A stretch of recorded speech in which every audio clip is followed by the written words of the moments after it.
Et donc, Johan, après, pourquoi des gens se sont creusés la cervelle pour mettre sur pied une monnaie libre? La question qui vient immédiatement après, c'est quoi vraiment, comment ça fonctionne une monnaie libre?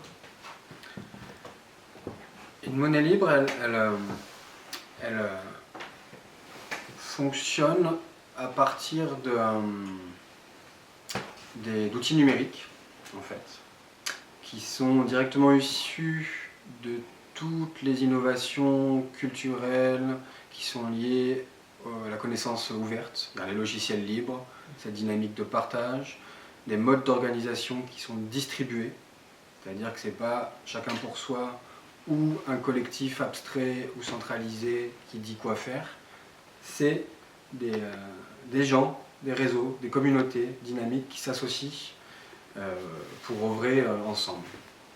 Et donc, elle s'est appuyée sur une technologie qui s'appelle la blockchain, qui a été connue du grand public à partir du cas Bitcoin, mais qui est une forme d'utilisation de cet outil qui est la blockchain. Il ne faut pas le confondre. Et du coup, la blockchain, juste pour préciser un petit peu techniquement, c'est comme si on avait un grand livre comptable, dans n'importe quelle association, entreprise, on a des livres comptables. Sauf que souvent, en tant que client, je ne sais pas où il est, j'y ai pas accès. Même en tant que personne de l'association, je pense que très peu de gens ont accès au livre comptable. Et bien là, c'est un livre comptable qui est ouvert, c'est-à-dire que tous les utilisateurs de la monnaie, donc, qui sont dans l'espace économique d'échange, tout le monde a accès à ce livre comptable. Il est transparent, c'est-à-dire qu'on peut voir tous les échanges. Il est de plus sécurisé, non pas en un point central, c'est-à-dire il n'y a pas qu'une seule personne ou un point d'accès, il n'y a pas que l'État ou une entreprise qui dit qui a accès, qui n'a pas accès, comment il doit être sécurisé, pas sécurisé. C'est-à-dire que toutes les personnes, encore une fois, par leurs interactions entre elles, par des savants calculs et des choses que les ordinateurs font pour nous, permettent de sécuriser ce système-là, de le rendre infalsifiable. Et il repose du coup sur un principe qu'on appelle distribué, de peer-to-peer, c'est-à-dire que les données, l'information qui permettent de faire fonctionner cette monnaie, que ce soit le logiciel ou le stockage des informations, encore une fois, il n'est pas en un seul lieu, c'est qu'il est dans tous les points du réseau. C'est ce qui fait qu'il est très résilient. On parle des systèmes résilients quand justement comparé à de l'agro-industrie par exemple, où on fait de la monoculture, s'il y a une année un ravage, on sait que on perd tout. Et ben, tout est dans la diversification, dans la diversité des acteurs. Et là on est sur un principe de résilience parce qu'il y a une multiplicité d'acteurs.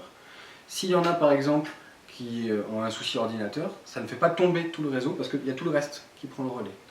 Ou s'il y a des gens qui viennent avec de mauvaises intentions, on peut identifier et le reste du réseau se réorganise. On est sur un principe très différent de ceux qu'on connaisse qui sont très centralisés, comme on l'a vu pour les banques privées. C'est la banque et elle seule qui décide de tout, qui a accès à tout, mais nous, rien. Donc voilà, elle repose sur l'innovation du monde numérique. Mais elle a gardé un caractère essentiellement centré sur l'humain, en fait. Puisque la monnaie libre, elle a cherché à produire un invariant. Quand on fait des échanges économiques, on a besoin, en fait, pour estimer la valeur des choses, de pouvoir se référer à quelque chose. Quand on veut construire, on utilise un instrument de mesure qui est le mètre. En fait, ça nous permet de faciliter les choses parce qu'on sait que le mètre, pour moi, mon voisin, ça sera le même, ou l'artisan. Et ben, c'est incroyable de le dire, mais en fait, en économie, il n'y a pas de mètre. C'est-à-dire que, comme les banques privées, elles peuvent, comme elles veulent, créer de la monnaie, en enlever, c'est comme si l'instrument de mesure il était élastique. Un jour, il y a beaucoup de monnaie, parce qu'il y a eu une politique de relance, il a fallu beaucoup de monnaie, donc finalement, l'élastique s'est vachement étendu, et on arrive dans des périodes où en crise, du coup, hop, ça se rétrécit. C'est-à-dire qu'on ne sait pas, finalement, à quelle aune on doit évaluer ce qu'on possède ou ce qu'on veut échanger.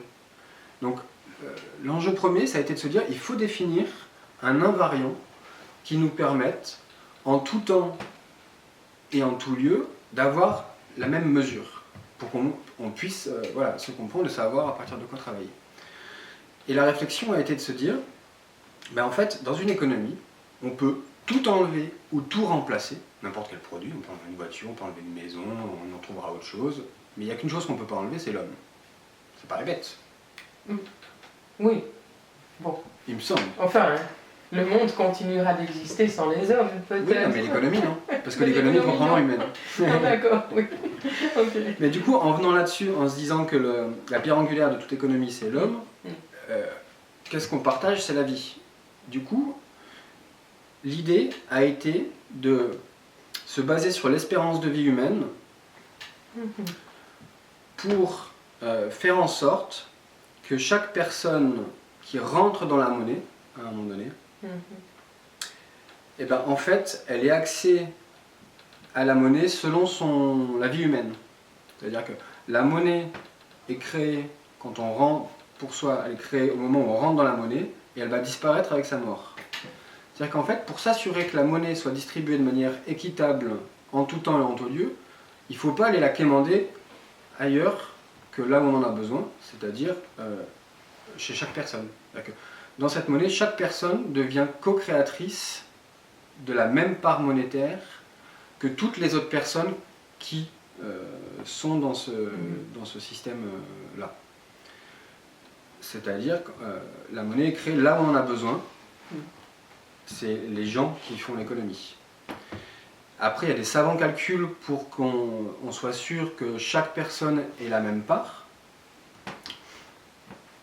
Et surtout qu'une génération ne soit pas avantagée par rapport à une autre. C'est ça. Dans le cas on prend l'or par exemple, l'or est en quantité finie sur Terre. Donc en fait, et s'il y a des gisements qui affleurent, ils sont plus faciles ceux-là que ceux où il va falloir creuser. C'est ce qui s'est passé finalement. On a été sur un mode extractiviste et productiviste, c'est-à-dire du coup, on allait prendre, les premiers qui sont arrivés sont allés se servir plus facilement que les autres. Ils ont fait fortune, mais ils ont été vachement plus avantagés ceux-là que ceux qui sont arrivés 200 ans plus tard, où il y avait beaucoup moins de réserves, il fallait creuser plus longtemps, c'était plus difficile d'accès. Les premiers ayant eu un monopole quasi total, ils ont construit une puissance. Voilà. Donc on voit qu'en fait le principe de rareté ou de finitude génère un type derrière de construction de monopole et de puissance. Et c'est ce qui s'est passé avec le Bitcoin. Le Bitcoin est très intéressant pour l'innovation technologique. Par contre, dans leur conception monétaire, ils sont restés sur la même logique que l'or. Ils ont créé une quantité limitée. Au début, personne ne connaissait, en disant c'est rien, c'est juste des chiffres sur un ordinateur. Donc les premières personnes, ils en ont eu plein, ils en ont pris, ils ne savaient pas comment faire. Puis ça a marché. Et puis c'est devenu de plus en plus difficile à avoir, donc ça a fait travailler les ordinateurs, il y a des gens qui font de l'industrie de Bitcoin maintenant, etc.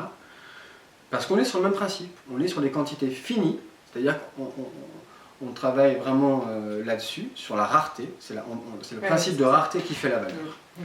Et là, une des spécificités de la monnaie libre, c'est d'essayer de produire l'inverse, c'est-à-dire si on se basait sur un autre référentiel. Il faut qu'on ait un référentiel qui soit le même pour tout le monde, comme ça on sait dans quoi on compte. Et il faut surtout, en renverse, au lieu de penser en stock fini, on va penser en flux continu. Au lieu de penser en stock de rareté, on va penser en flux d'abondance. Et la vie est un flux. Et du coup, elle a pris la même chose. C'est-à-dire, du coup, la monnaie est créée pour chaque personne selon la même quantité, la même part au moment de l'entrée dans la monnaie. Ça pour une espérance de vie de 80 ans. C'est-à-dire qu'on a une courbe pendant 40 ans, jusqu'au milieu de la vie, espérance de vie humaine en Occident. On va créer de la monnaie pour arriver à une moyenne, la monnaie pleine, et après, cette part de monnaie, dans l'économie, elle va disparaître jusqu'à la mort. Donc, on n'empiète pas sur la génération d'après. La monnaie suit le flux des vivants. En fait. C'est ça. Et en fait, cette répartition se fait journalièrement. En fait, c'est même pas une répartition, c'est une co-création. On devient co-créateur, co-producteur. C'est le dividende. Voilà, et c'est le dividende universel, c'est-à-dire que du coup, là, pour cette monnaie, le choix a été de le créer chaque jour. Donc chaque jour, toute personne qui fait partie de la monnaie libre, de la toile de confiance de la June, co-crée la même part que n'importe quelle autre personne. Voilà.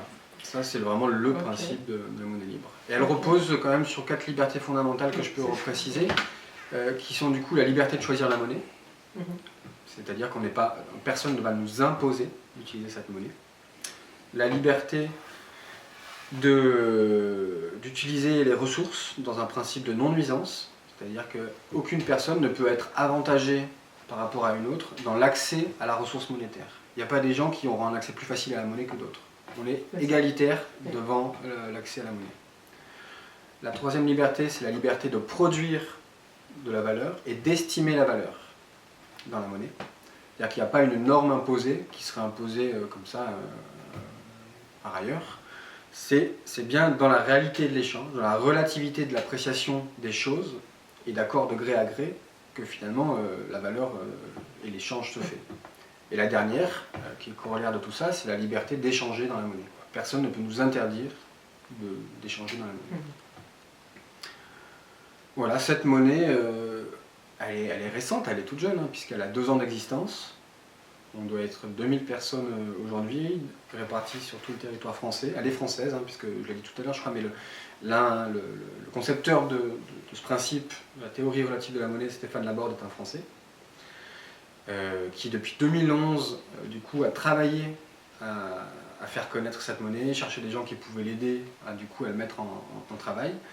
Et ils n'ont pas fait du jour au lendemain. C'est-à-dire que là, il y a eu tout un protocole d'expérimentation scientifique en laboratoire. C'est-à-dire qu'ils ont créé 5, 6, 7 monnaies de test où ils ont simulé un nombre d'utilisateurs, des échanges, ils ont accéléré le taux de personnes rentrantes, ils ont fait comme on fait en laboratoire en fait, pour essayer de trouver les bons paramètres qui soient le plus adaptés et trouver surtout les conditions de résilience, de sécurisation de cette monnaie. Et on en est, la première monnaie de production depuis 2 ans. Et qui va avoir une antenne à 10.